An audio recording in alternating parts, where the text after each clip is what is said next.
Salaamu calaykum. Maanta waxaynu baranaynaa wareegga nolosha ee balanbaalis.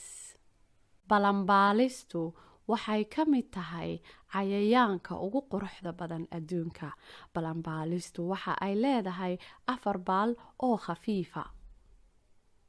Balanbaalistu waxay ka mid tahay cayayaanka dhiiga qabow, waxayna ku nooshahay dhirta dhexdeeda, dhulka cawska leh, ama waxaad ku arki kartaa beerta gurigiina.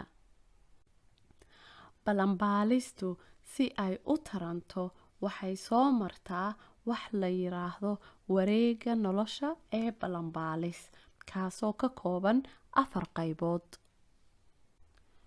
Balanbaalista teeda dhediga ah ayaa waxay dhigtaa 1 ilaa iyo 100 ukumood, waxayna dul dhigtaa caleemaha geedka korkooda.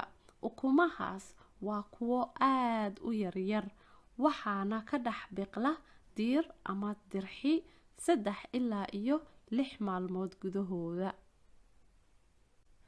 Qaybta labaad ayaa ah mid uu dirxigii weynaaday, taasoo ku qaadata 5 ilaa iyo 10 maalmood.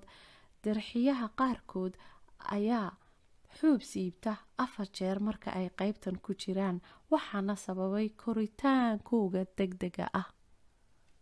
Qaybta saddexaad ayaa ah mid uu dirxigii isku dhejiyay laan ka mid ah laamaha geedka, taasoo loo yaqaano chrysalis. Inta uu qaybtan ku jiro, waxaa samaysma unugyadii balanbaalista, waxayna ku qaadataa 7 ilaa iyo 10 maalmood. Waana isbeddelka ugu mucjisada badan ee carruurtu aad iyo aadka ugu farxaan inay arkaan. Qaybta afraad ayaa waxa ay tahay marka ay balanbaalistii ka soo baxday chrysalis, waxayna bilowdaa in ay ku noolaato da'deedii weynayd. 2 saacadood kadib waxay bilowdaa inay duulimaad gasho, ay duulduusho, waxayna noolaan kartaa wiig ama sanad. Xaqiiqooyin ku saabsan balanbaalista. Waxaa jira adduunka ilaa iyo 20,000 oo balanbaalis ah. Balanbaalisyada qaarkood waxay duuli karaan waddan ilaa iyo waddan kale. Waxay balanbaalistu leedahay 6 lugood, 2 indhood, 2 anteeno. Ma og tahay balanbaalistu waxay wax ku dhadhamisaa lugaheeda? Haddii aad rabto in aad carruurta barto wareegga nolosha balanbaalista, waxaad website-keena 4 ilmo ama 4 ilmo ka helaysaa cashiro diyaarsan oo PDF ah iyo sharaxaad sida ciyaalka loogu soo bandhigo oo af Soomaali iyo English ah. Iftiimi mustaqbalka ilmahaaga. Mar haddii aynu baranay balanbaalista aadka u quruxda badan ee Ilaahay abuuray, waxa la inooga baahan yahay in aynu u naxariisano oo aan la dilin. Mabda'eenu waa makhluuq walba waan u naxariisanaa.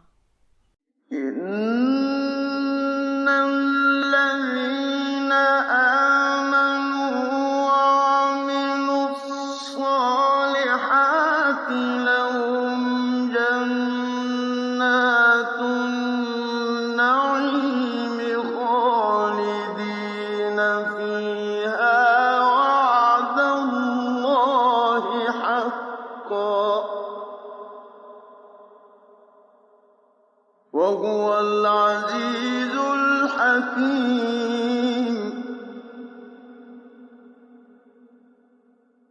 خلق السماوات بغير عمد ترونها وألقى في الأرض رواسي أن تميد بكم وبث فيها من كل دابة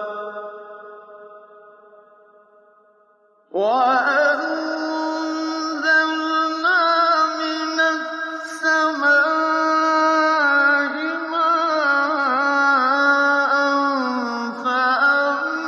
فأنبتنا فيها من كل زوج كريم هذا خلق الله فأروني ماذا خلق الذين من دونه بل الظالمون في